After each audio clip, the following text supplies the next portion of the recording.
Good afternoon, all. I welcome you all to the third plenary session on research in the age of large language models, staying relevant and impactful by Dr. A.P. Pratosh. At first, I would like to introduce today's guest, Dr. A.P. Pratosh from Indian Institute of Science, Bengaluru. Dr. Pratosh is a highly accomplished researcher, innovator, and academician working at the intersection of artificial intelligence theory and real-world applications. His research focuses on non-IID and resource-constrained learning, exploring how AI can function efficiently even in the environments with limited data or computational power. What makes this work remarkable is its broad impact across diverse fields such as healthcare, infotainment, defense, and geospatial intelligence, all of which contribute to the national development and human well-being. With over 10 years of rich research experience, Dr. Pratosh has established himself as a leading figure in AI community.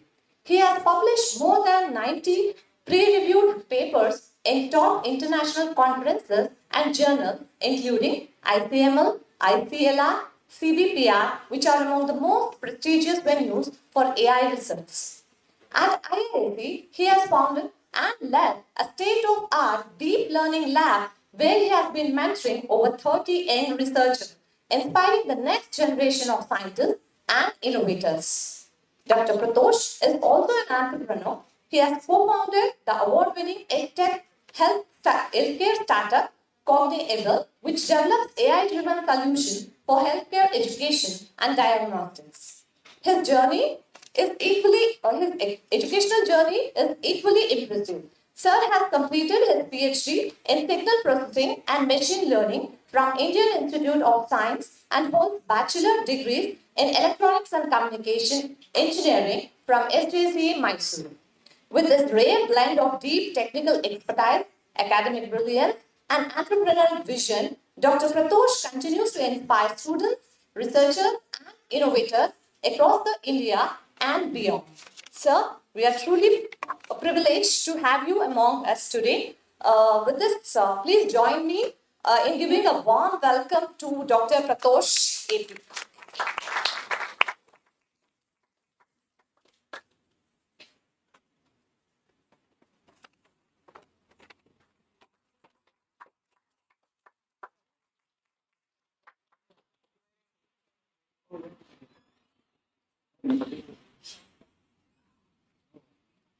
Thank you.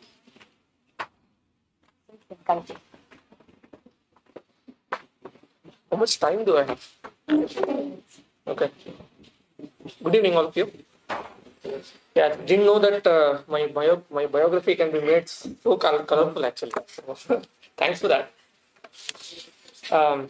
Lot of you were brought in for my talk, I suppose, right? I mean, see, when politicians talk, they pay money and bring people. You see, and so now that you are here, so let's make this time a little useful to you and me as well, right? I'm, in fact, you know what? You know that you are old when you come back to your college and see most of your teachers are not around, right? So I only see Professor Kulkarni and Professor SBR here. They taught me. In fact, I was just telling them that, I should not forget Professor Veena also. I think only 3 of them are right now surviving, right? So it shows that we are old. Come again? I was told that he's retired now, no? Okay, he's around. Okay, good, yeah. So that shows that we are not that old, perhaps. Right? So, yeah, and I was pleasantly surprised to know that Sharmila was my classmate. I'm sorry. See, that is another sign of aging. I didn't recognize that she was my classmate, you see. So, really become old. And I was just telling Professor Kulkarni that, excuse me for being blunt, but I generally decline these sorts of invites because there are too many things going on in my life right now, right? Including midlife crisis. I'm a father of 2 children now, and too many things, as you can imagine. But because it was JCE, my alma mater, and it was Mysore, which is my hometown, I said yes. I never miss an opportunity to come to Mysore. Okay. So, yeah, thanks for having me here. And I don't want to bore you with some slides. I said no slides. Okay. So, all of you are undergrads, I suppose? Third year, fourth, which? Third year? Third year? Okay. Second, third year? Okay. Okay, so let's have some fun in some 30 minutes, right? So really, when I was a student, all of my teachers know it was super boring to hear lectures. See, isn't it? And that too in this age and time where information is so free, right? And GPT can do much, much better than most of the teachers out there. Who would want to come to a class, right? In my opinion, it's a waste of time. Information is free these days. You don't have to. I don't know why people are still running these pedagogical institutions called colleges. I see no value in them. Of course, there is an ecosystem that has built around this, and there is an economy that is surviving. Let them run it. And any significant change, right, will jolt multiple systems. Just like when Renaissance happened in 15th century in France, right, in mid-Europe. A lot of people who had a lot of muscular power used to be considered very valuable, you see, right? And come machines, what happened? If you were able to lift heavy materials, you were considered too important those times. And machines came and everybody, all of them went out of job, isn't it? Right? In fact, you will be surprised to know there were a group of people called Luddites. So these people were going and crushing the machines. Because they said these are satans and these are things that are killing our jobs. Okay, so I think that same kind of renaissance is happening right now, and we are witnessing history. Okay, all these years we thought that as human beings we are unique and we are special because we could think, right? That was our opinion so far, isn't it? No longer the case. So now LLMs are there that can do much better than all of us. I don't know how many of you know this. There is an examination called IMO, International Mathematics Olympiad. All of you know this? It's considered to be one of the toughest, not one of the, perhaps the toughest exam in the world. Google's Gemini just aced that exam and got a gold medal. This is just last month. Right? So now what? I mean, let's be honest. Do we really need any intelligence anymore? See, I run a company, right? And we just got funded, and we get 100 people's job done using one LLM. And what people used to do taking 6 months, we can do it in one day. And what's the best part? LLMs never complain that their salary has to be increased.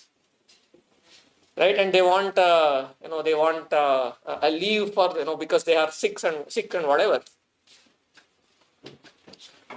The question is, do you really need human beings? Right? I don't know how many of you. Is there anybody who does not use LLMs these days here? It's good that all of you use LLMs. People of my generation or maybe a generation before that, they still don't know what is coming to them. Okay, world as we know today is going to end in about 5 years. You can take a note of this and remember that somebody told us this 5 years back. And most of the skills that are being imparted in colleges today are redundant and useless. Okay, and all of us are going to have a very hard time going forward.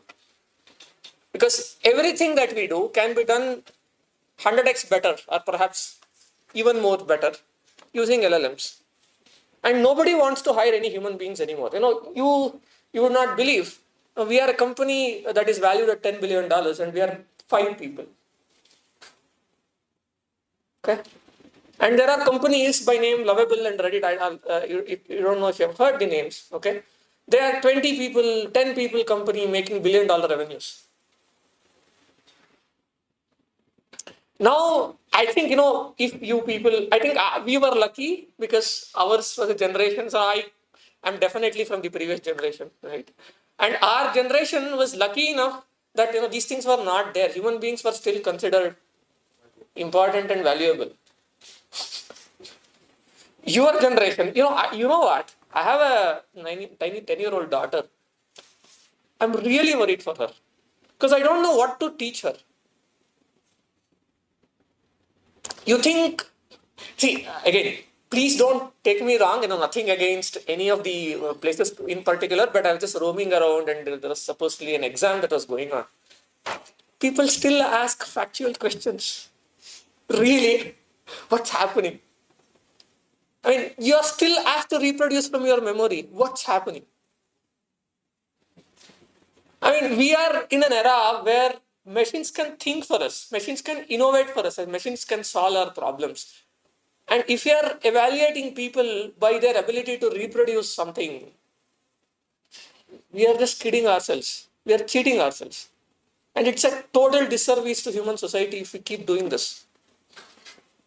See, as I said, right, I mean, I traveled all the way from Bangalore to deliver this talk, right? So if the people around here, all young people, understand the kind of threats that we are in and start taking steps that would make your career a little more rewarding, I think my job is done. Okay, understand what sort of situation that we are in right now, and you have all reasons to be worried. I have all reasons to be worried.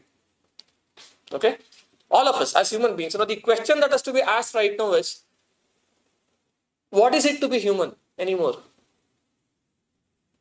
It's not enough if you are intelligent.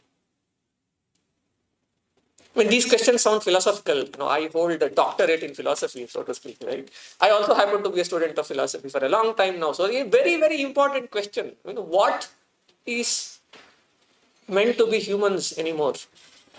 So how does that translate to career questions? What skills are valued going forward?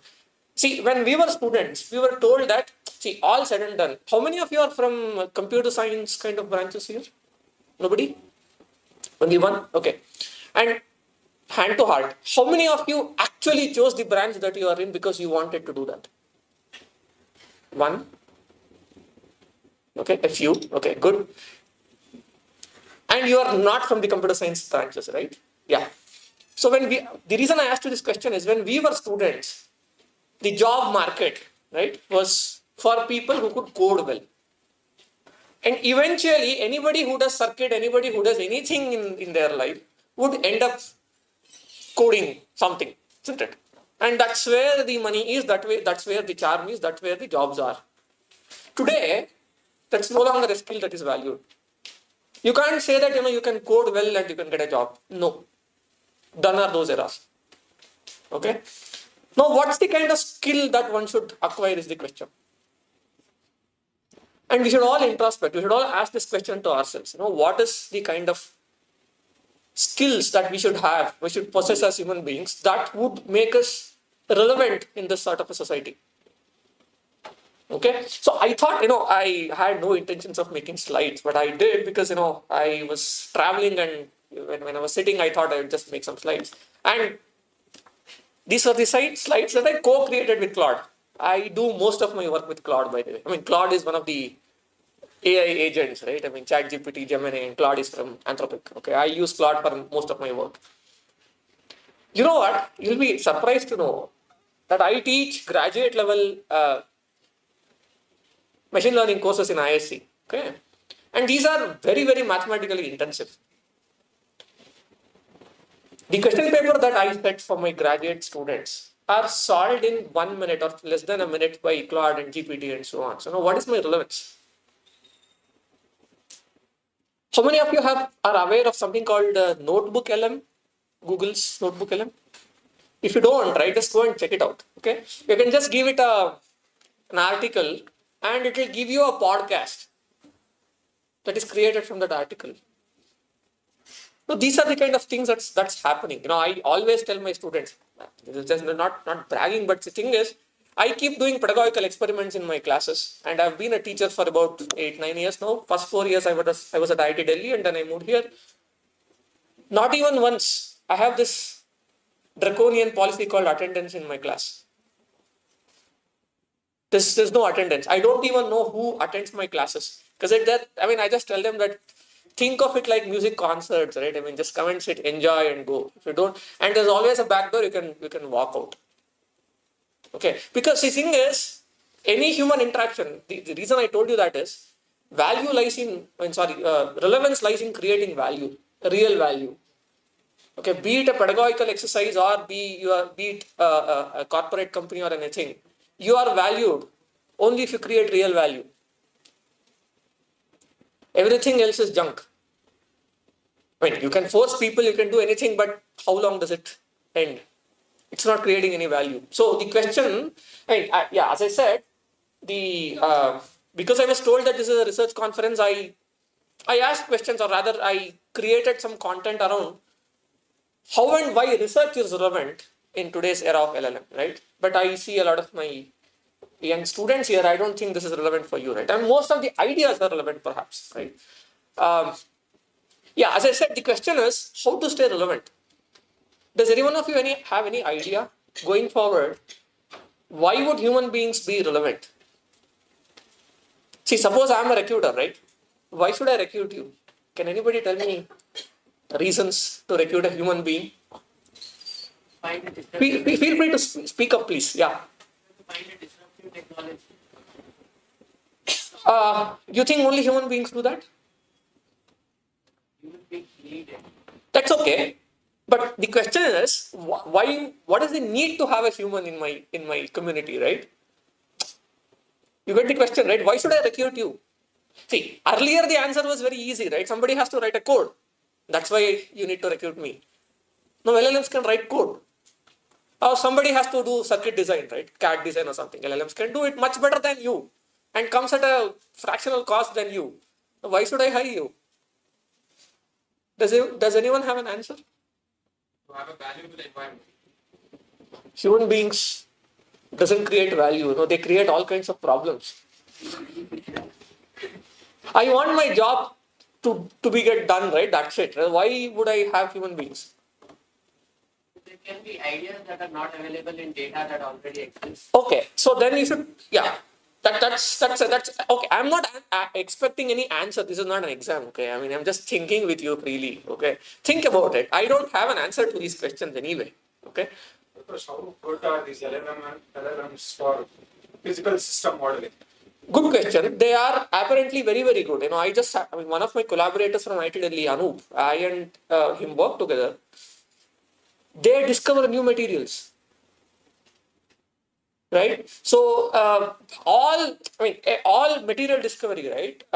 When this gets a little technical, all material discovery can be mathematically modeled either as a PD or an ODE, right? The only question is long horizon. What happens is these materials, right? These molecules describe different behavior at a nanosecond scale. The only question is some of these models cannot do very well in long horizon. By long horizon, I only mean a couple of seconds, right? So now if you want to create a material, have a particular property in that material that is stable after a couple of seconds, how do you do that was a question that was there. But come all the state space models such as Mamba and so on. Right? I mean, I remember you taught us state space 2 decades back. We didn't know that they are so powerful. But today, one of the state space models that are parallel to transformer models today are actually state space models. This Mamba, S5 and so on. Just read a Nature Materials paper last week, which shows that long horizon material discovery, these can do very, very well. Right? So, I mean, there are examples. AlphaFold is another example, right? I mean, they do drug discovery. You know what drug discovery is? So, you are sick, right? And you need some drug. A clinician will prescribe some drug and you take it. Have you ever wondered how did they figure out that this particular compound, all of them are organic compounds? Remember your 12th class chemistry, organic compounds, right? All those are organic, most of them are organic compounds except for antibiotics. How did people discover that a particular organic compound will cure this particular disease? Isn't it amazing? Right? How did they do it? Does anybody know how is it done? Pharmacy is a multi-billion-dollar industry. You all know that, right? Don't you? How are drugs discovered? Does anyone know? Yeah, most of it, yes. You want to say?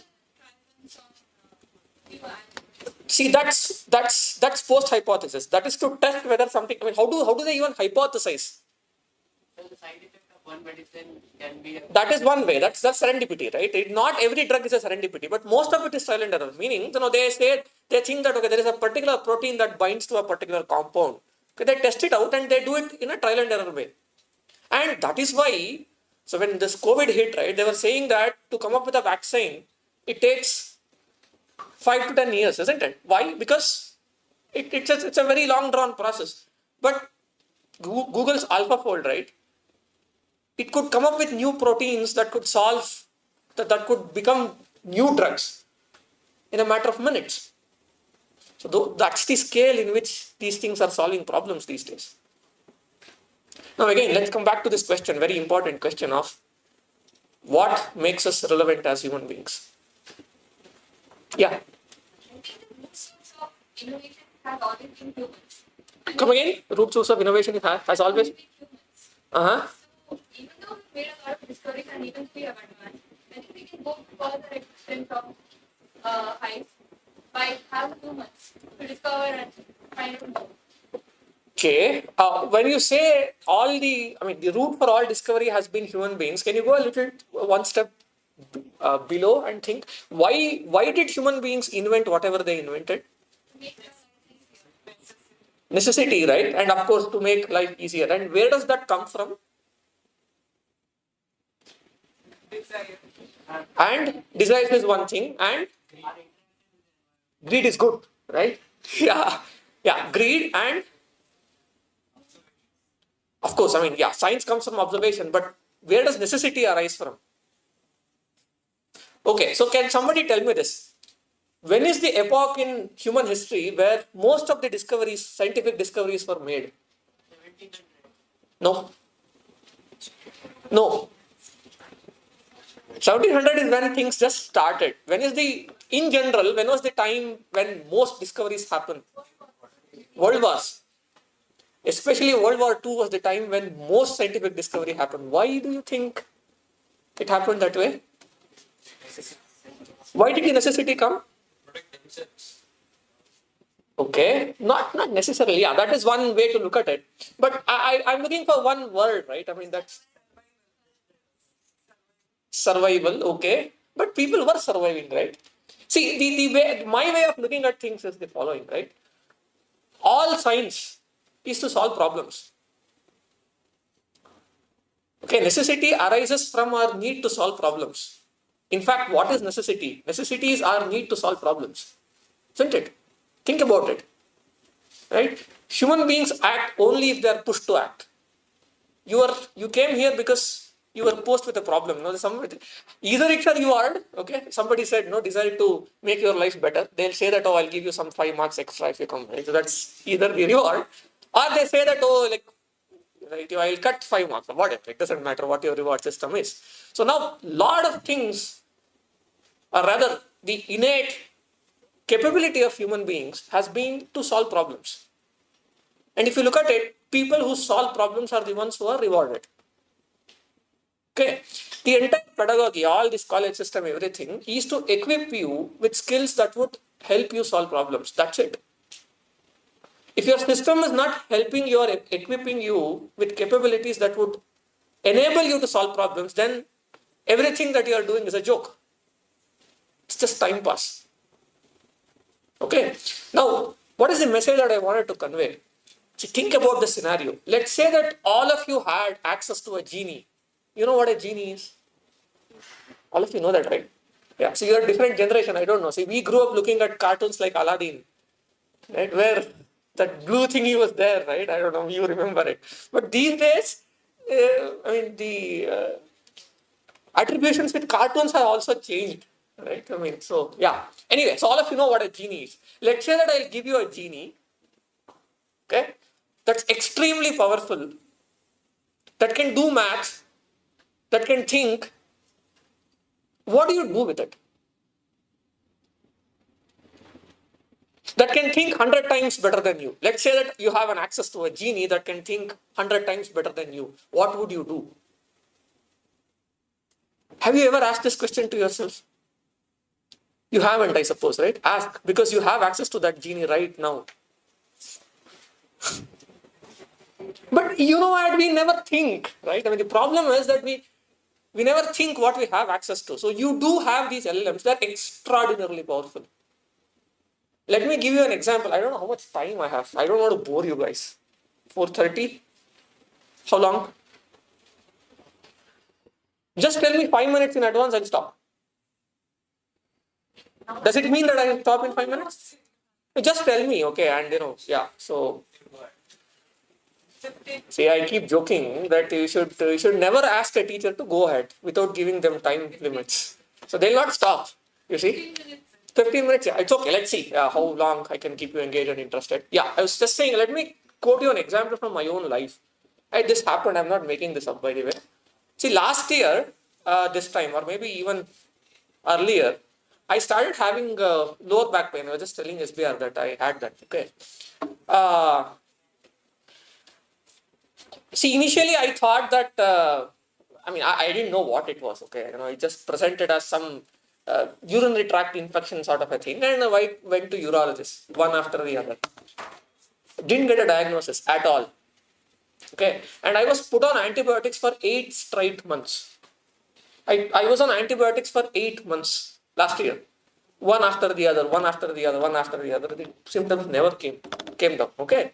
Then somebody said, oh, it can be a spinal issue. Just go and check it out. And then I got my whole body MRI done. My spine was okay. And this guy was very surprised and he said, oh, let's see. Do you know what MRI is, by the way? I mean, you know the expansion, of course. Do you know how it works? Body has a magnetic field, right? I mean, if you make your body align with a very strong magnetic field, so you can imagine it. That's the whole idea. And they induced some dye onto my veins, and they said that, okay, we'll do a dye-induced MRI. They did that, nothing showed up. And then I went to, so this was an what is the doctor called? Orthopedic, yeah.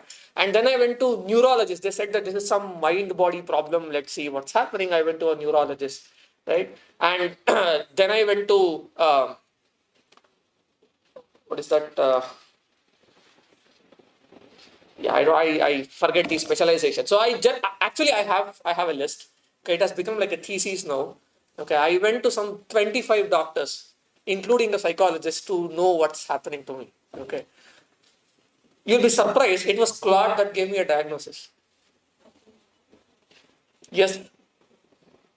Okay, I also went to a lot of physiotherapists, and got a lot of things done.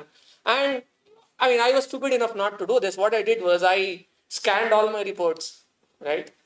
Including my MRIs, X-rays, and I got my kidney work done and all those kinds of things. I even went to oncologist because somebody said that it might be a cancer, just get tested. Okay, I did that as well. Okay, I'm not making this up. And I digitized all these reports and started talking with Claude. And now I have a diagnosis. And now I'm getting better. It turns out, if you're curious, it turns out that it is some joint instability that I have here. It's actually a neuromuscular issue. And I'm doing some exercises and yoga and I'm getting better. Why did I say this? I said this because you have access to such a genie, such a thing that can solve real human problems. Now, if you have to stay relevant, the way you should start thinking is, what problem can I solve? So you know what LLMs can't do, AI can't do that human beings would do, is that it cannot empathize. It cannot understand human pain. Okay? So there's a very famous anthropologist by name Yuval Harari. Have you people heard about it? There's this famous book called Sapiens. I don't know what youth is doing these days, right? If you have not read Sapiens, what have you done in your life? Please read that book. Okay? It will tell you about the genesis of human race. Okay, how did human beings become human beings? Very interesting read. That guy still is alive. He's an Israeli anthropologist. He was asked once, very recently, that what do you think makes human beings human beings? You know what his answer was? He said, it is to suffer is to be human. How profound. Right? It's only human beings that would perceive pain. See, if your mother or father or somebody else, if your pet is in pain, you would perceive that, right? We perceive our pain, we also perceive the pain of people whom we think are ours. That's what makes us humans. GPT would never perceive your pain. It can say I'm sorry and whatnot, right? I mean, that's all, it's nonsense, right? I mean, it can never feel pain.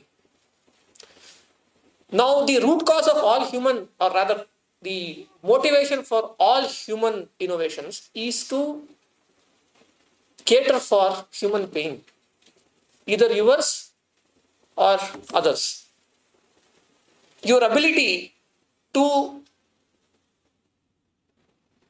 work towards reducing your own pain and problems of people around you is what makes you valuable going forward. And everything else will be just walled off completely.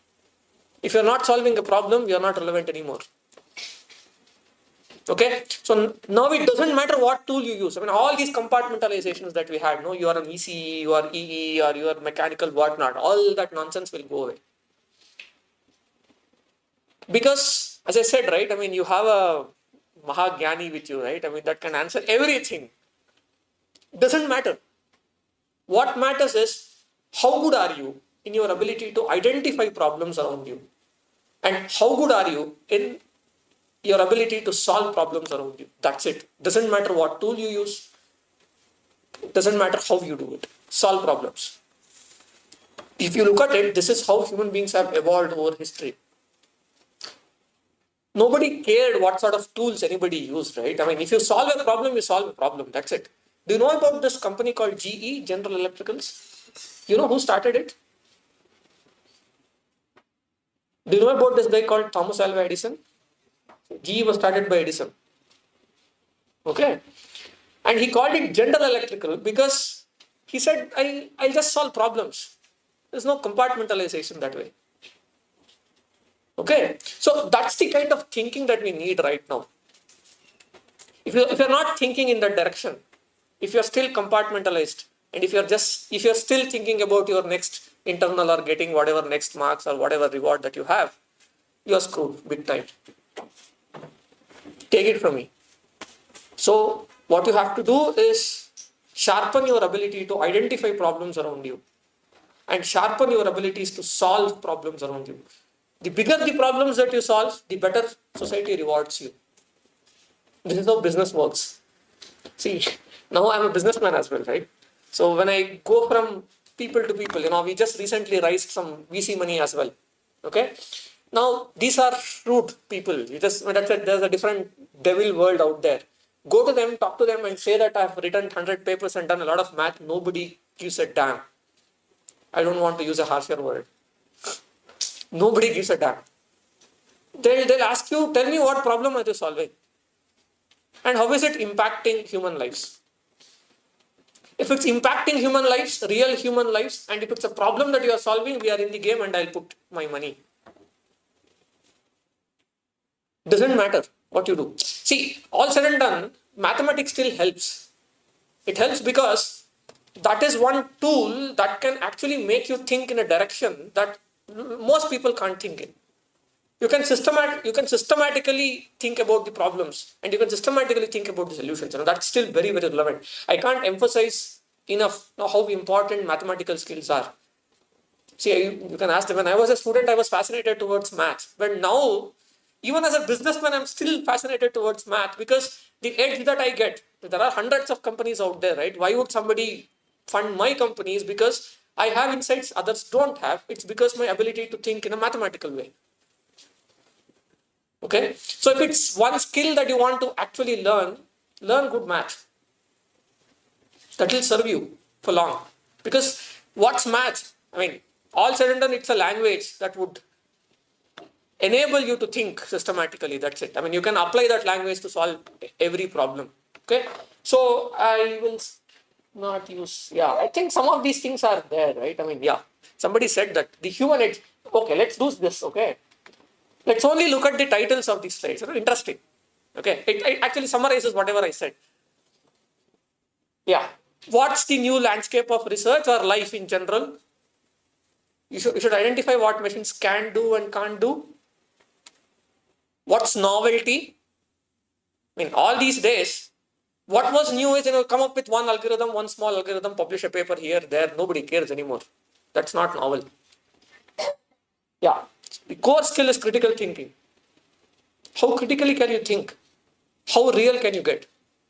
In fact, it's good that these things have come up because all the facade is gone now. You know what facades mean, no?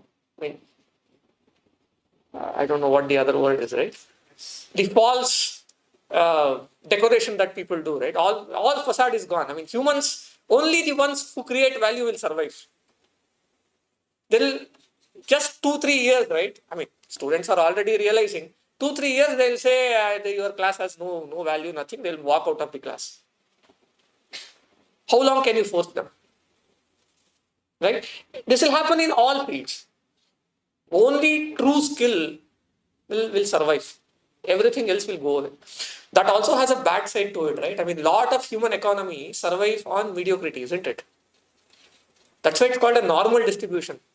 Gaussian distribution is called a normal distribution. You know what? You know why? You take anything in this world and plot, large numbers will ensure that it will become normal. Most people stay here. A real question is, what will happen to people? See, there's nothing wrong to be mediocre, right?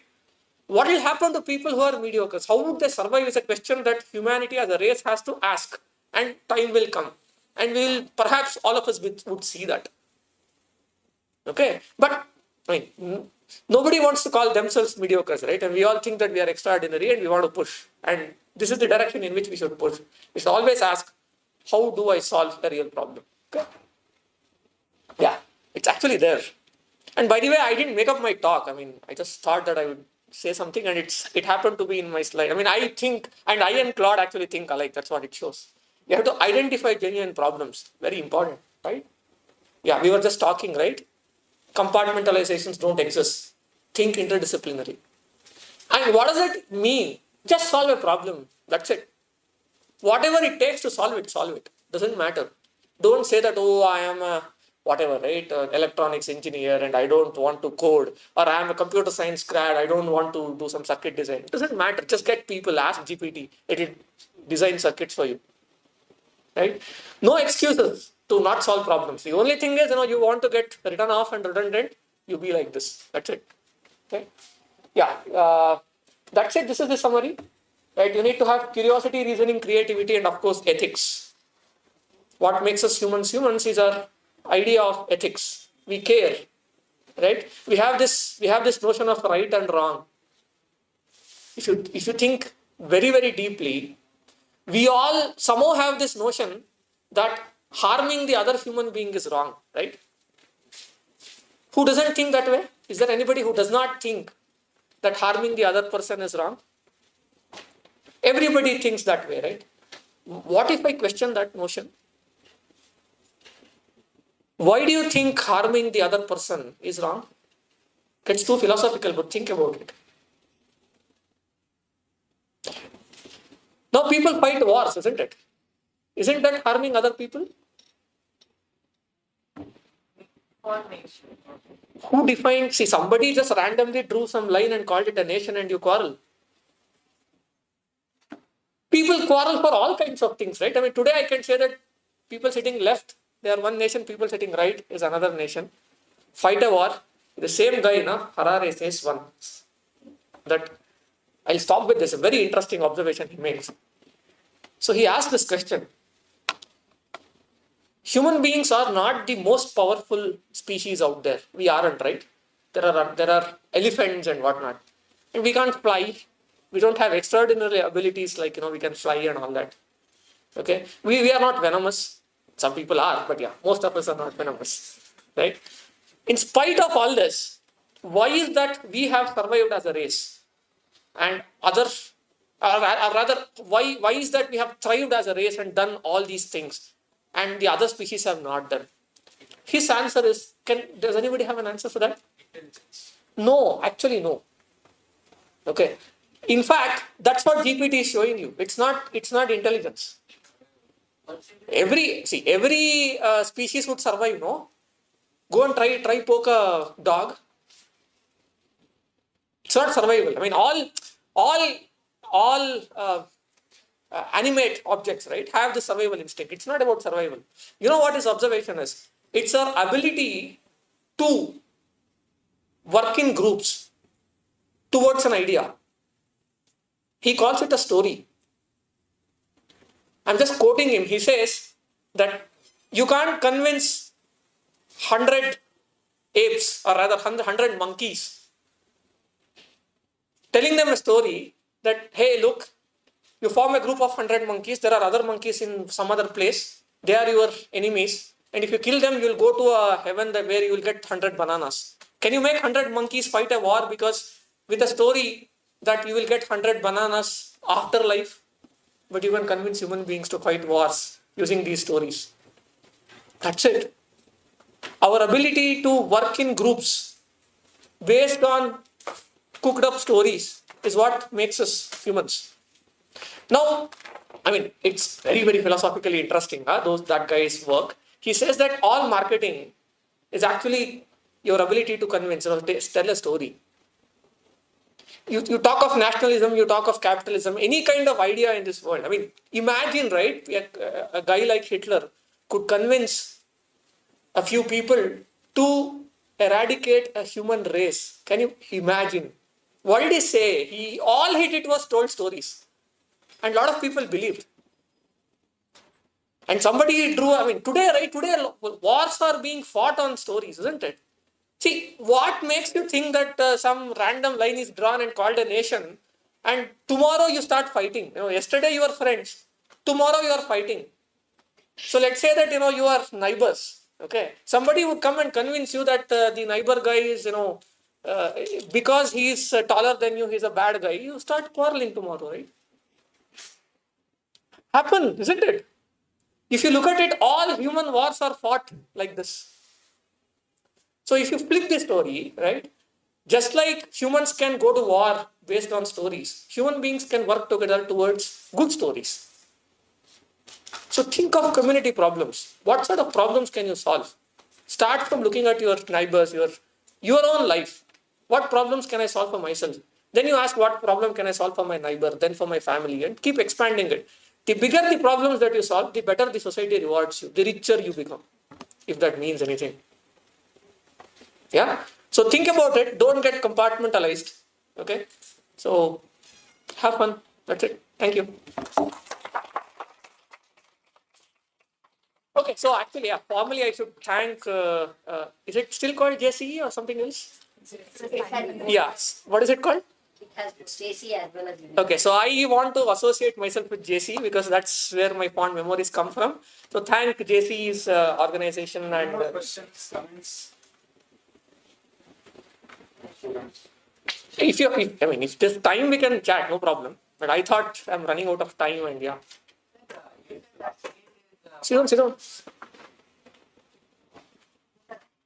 Okay, okay, go on. Whatever makes you comfortable. Sure, no problem. You said that pain is what guides humans to creativity. Sir, don't you think that it is curiosity that would instead be a more setting variable? Nobler setting, right? I agree, but you think about it. How many people are curious? That's why I told you, most innovations happen not out of curiosity. Innovations do happen out of curiosity, right? But not a lot. Because some people, like for example, this is something that machines can't do. So, for example, humans have the tendency to look under things that an ordinary person may not be. I agree with you, but you can actually co-create with LLMs these days, right? So, curiosity can also be outsourced, but pain cannot be outsourced. There was a kind of story, for example, that there was an environmentalist who was very interested in volcanic activity. So he just went up and tried to see what is there inside the lava of a volcano near his town. And he found some bacteria that were able to survive inside of that lava. Yeah. And from that, he said it to some of his college friends, and they were biologists, and they figured it out, and they used that to develop vaccines because they found these are Very resilient bacteria, yes. Species that can invade human body and survive there for doing some good work, Correct. good vaccines. Correct. So maybe LLMs cannot would not have any inclination to look out in the environment in such a place. That I agree with you. I definitely agree with you. I mean, that's definitely one way to look at it, right? I mean, you are curious, right? So you can co-create. You, again, pain is one dimension, right? That curiosity is one other dimension. Yeah, definitely. Yeah, go on, speak. Sir, as you mentioned, human beings, like one of the defining criteria is we do a lot of group work.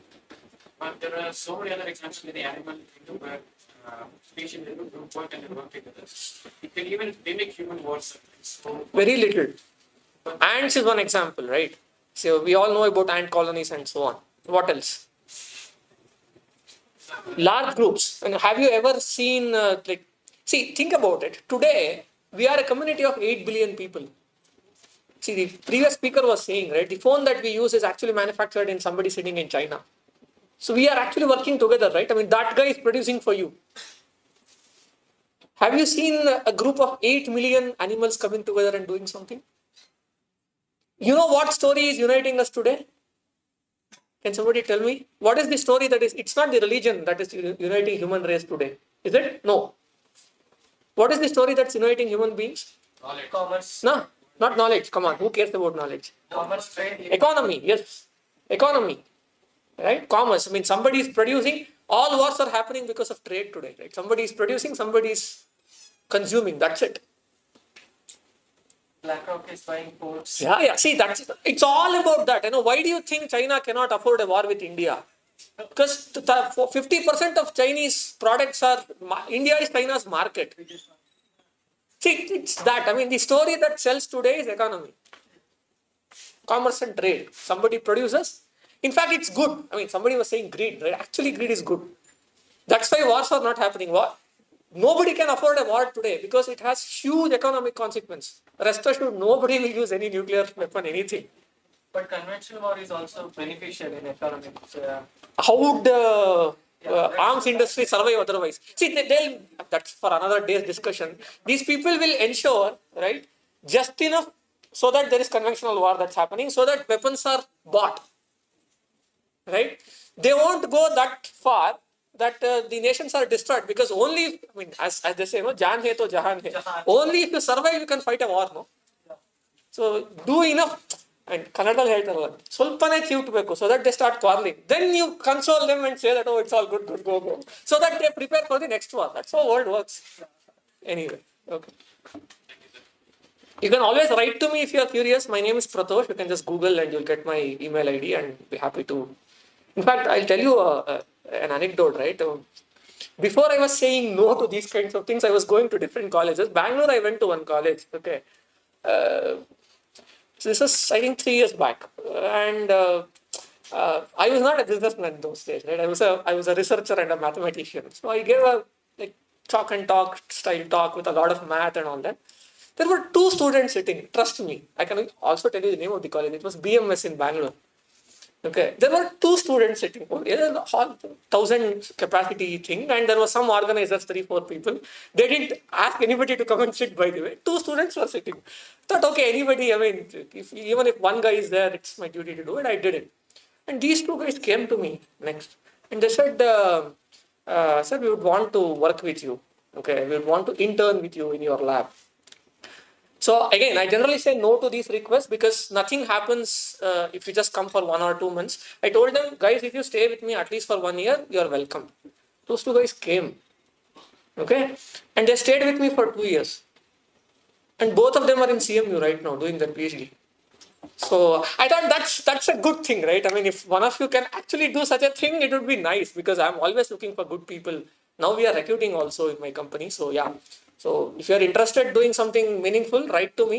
Happy to talk to you, right? And yeah, that's it. All the best. Okay, as a compliment, I'll make one more comment.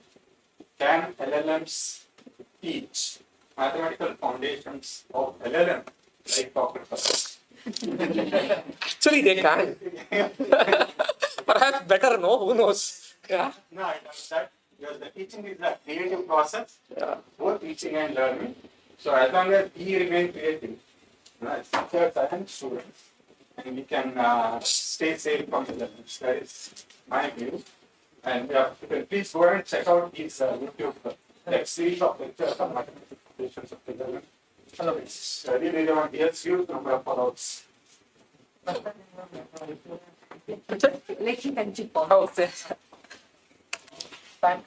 Thank you, sir, for your valuable insights. Your session was informative and as well as thought-provoking. Now I request Sudarshan Patil sir and as well as Veena ma'am to give a token of gratitude.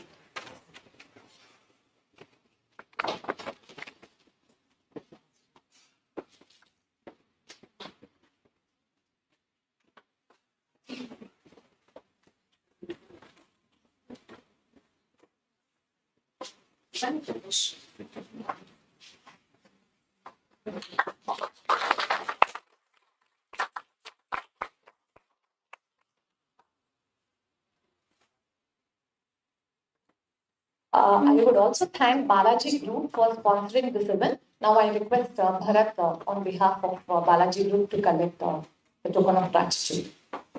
Sir and madam, I request you to facilitate that.